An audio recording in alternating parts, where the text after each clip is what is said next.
In this video, I'm going to share with you the next 12 tools you should get for your home bike shop. My previous top 12 video was the first top 12. These are the next 12. So these are the ones, if you're a little bit more advanced or you already have the basics, these are some of the tools I would recommend looking at for your home bike shop. Some of the tools here are very bike specific, but some of them, like the cordless drill, are general.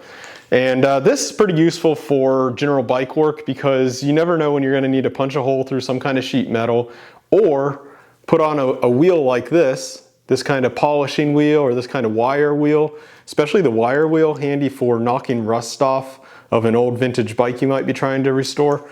Always handy to have a cordless drill. I have a Ryobi here, but of course pretty much any brand will work fine. When you do pick a brand though, you might want to think about making it where you're going to use everything with that brand, so the batteries will be interchangeable with all your other power tools. For me, I just kind of randomly started with Ryobi, and I have a lot of Ryobi stuff. The next tool I recommend is a torque wrench. This one has a 1/4 inch driver. Drivers come in 1/4 inch, 3/8 and 1/2 typically. And for bicycle stuff, you're going to be wanting the 1/4 inch, the kind of the smallest one. And that's because the torques that you're going to be tightening fittings down with on a bike is usually lower. It's not going to be like a cylinder head on a car or something like that, which would have a 3/8 or a 1/2 inch driver. So 1/4 inch driver, this one goes up to 16 Newton meters. And I think more often on bike stuff, you're going to be using the metric scale. So, right, it can go probably between 4 and 16. I'm not really sure right now, but basically you turn this handle and it's a little hard to read, but there's some faint indicators on here. And it's really good though, because if you have really small or fittings that are delicate, you'll want to set that torque correctly, especially on carbon fiber. Really good to have. This is kind of the right way to do it.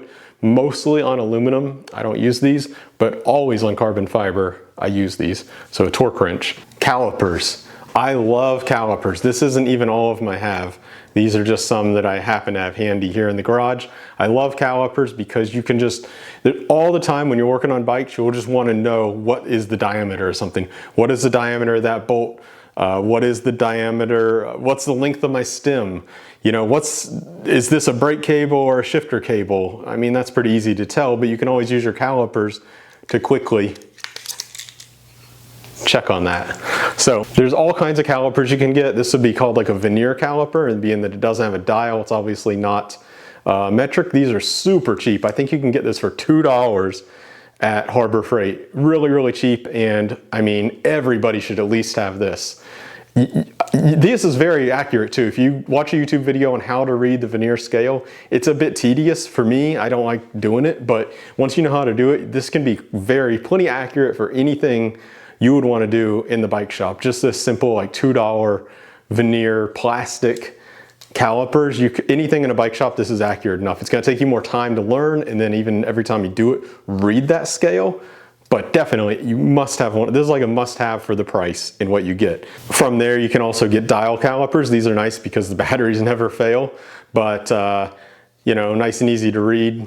That's a good option too. But what most people do now is go with digital, because digital is super easy to read. Super easy to read, really big letters. Yeah, it doesn't get any easier than that. Obviously, you can measure the diameter of something like my finger. You can measure the inside of something like a pipe. You can measure the depth down here with this, and you can also measure the depth right here. So a lot of utility in these. I like digital calipers. I'm a digital caliper guy, and I'll always go with digital caliper. These particular ones are Fowler's. They sent me these for review. I'm going to do a whole nother video on that after I get some use in them.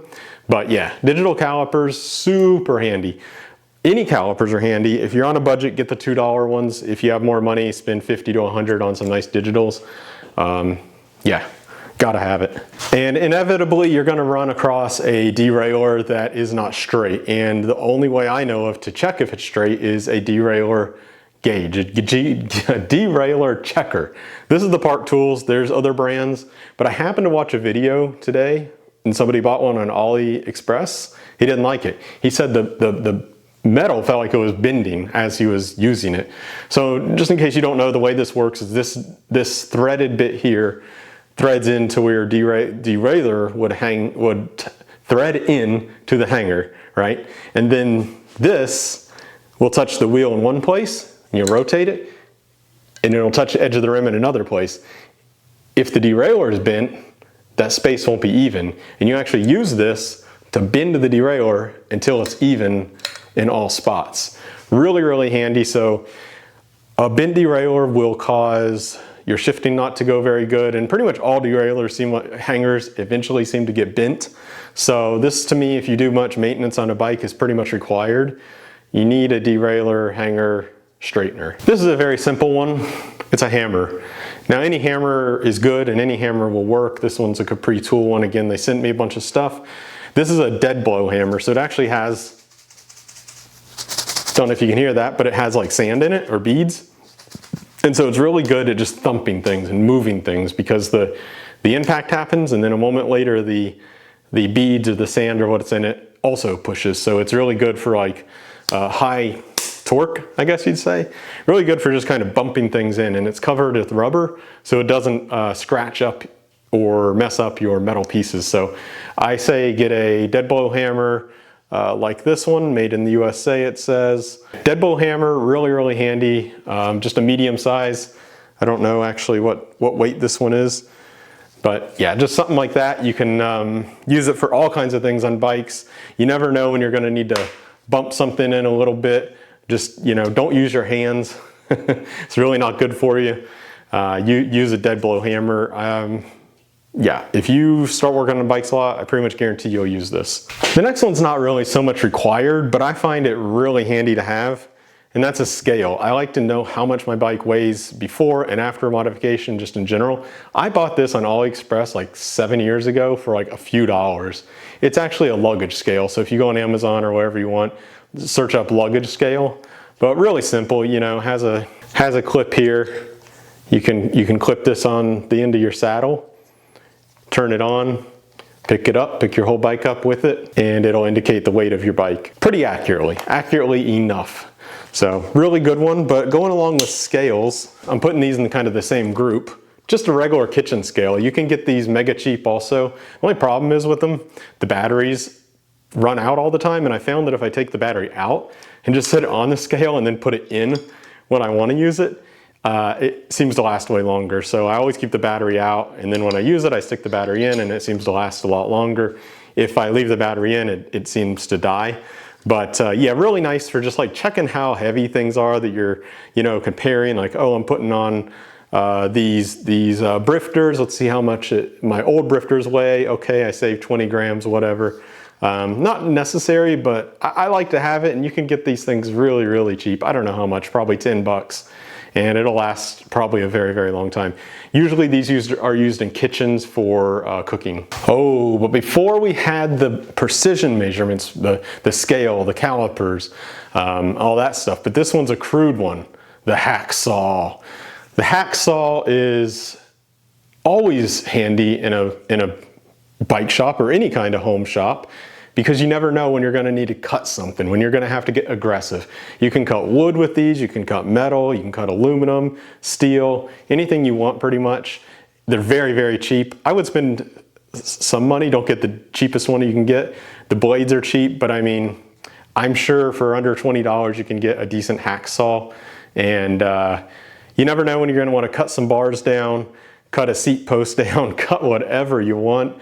You need to be able to cut metal. So this is the best, like to me, this is the best all-around saw, cheapest, best all-around saw that you'll use. You can get these at like garage sales for practically nothing, flea markets, stuff like that. This one I think I got from my dad like, you know, over 20 years ago, and I still use it pretty regularly. This one's a no-brainer. This one's pretty easy. Unless you only work on new bikes, you'll want to eventually pull some square taper bottom bracket cranks out. And this is a crank puller. It threads into the crank.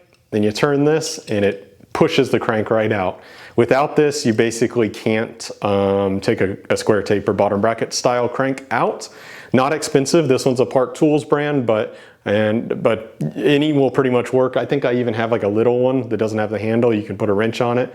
Anything will work, but you'll definitely want one of these if you're gonna work on any kind of square tape or bottom bracket bikes, which if you do a lot of bike work, you're definitely going to at some point. And nearby the cranks is the chain ring. So you will want a chain ring bolt tool. Most bikes have chain ring bolts still, and this is the tool that fits those bolts. It's very specific.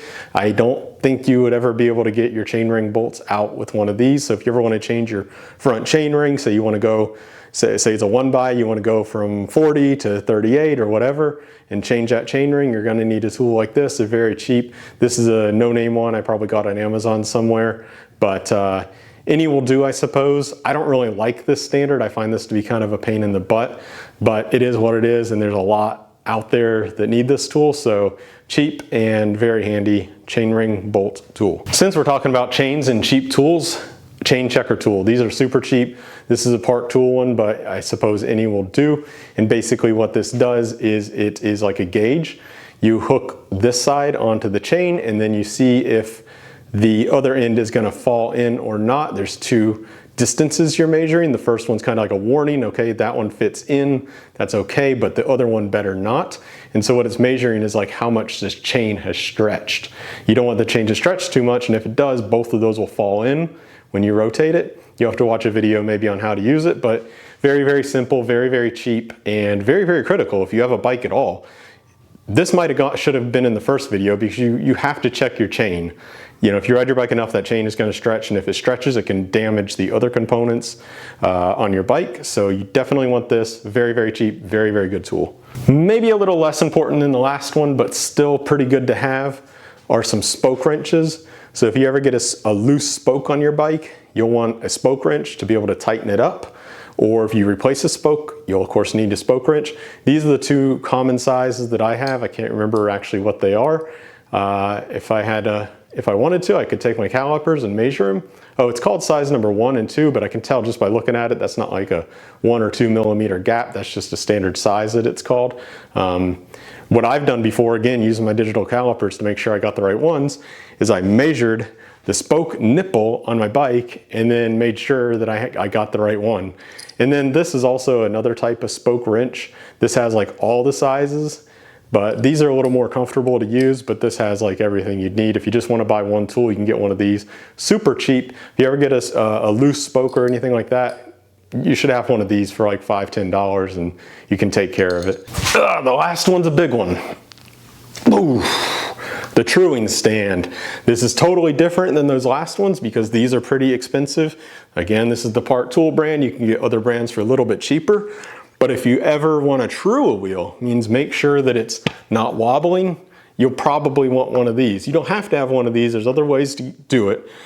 But if you're going to do it frequently enough, you know, if you're going to be working on bikes for years like I am, hopefully, then you'll want to just go ahead and invest in one of these. I don't remember the price of it. It's probably like $200, but it's like buy once, cry once. But this particular one is very high quality.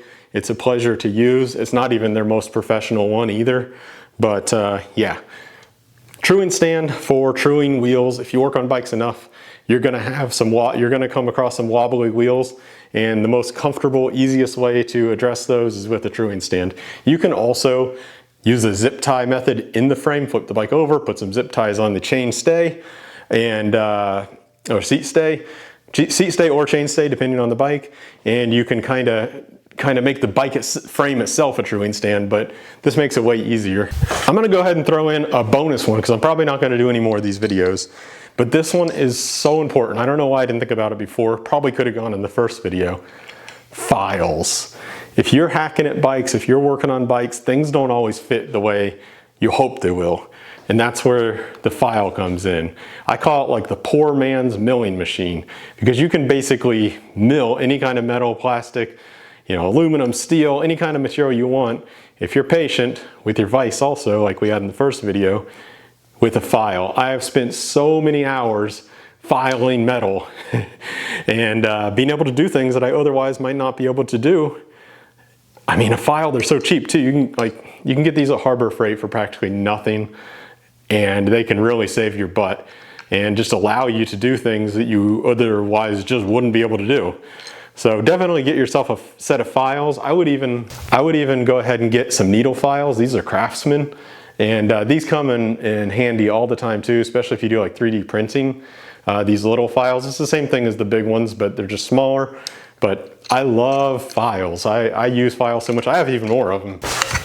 This is all I can carry, and I have even more files. Sometimes you can get files like this at garage sales and stuff for really, really cheap. There's so many more things though, to be honest. Like there's sandpaper, it's coming to mind. Where do you stop? Somebody reminded me on my first video, of course you need a tire pump. Of course you need a tire pump. There's so many tools, but I don't know. I hope that was helpful. I hope that gave you some ideas on things that you might want to add to your collection. Yeah, let me know down in the comments if you agree with some of these or you disagree with some of these, or especially if I forgot something, or let me know what else I should get. What am I missing that could enable me to do more or make my life easier here in my home workshop? All right, thanks everybody for watching, and I'll see you in the next one.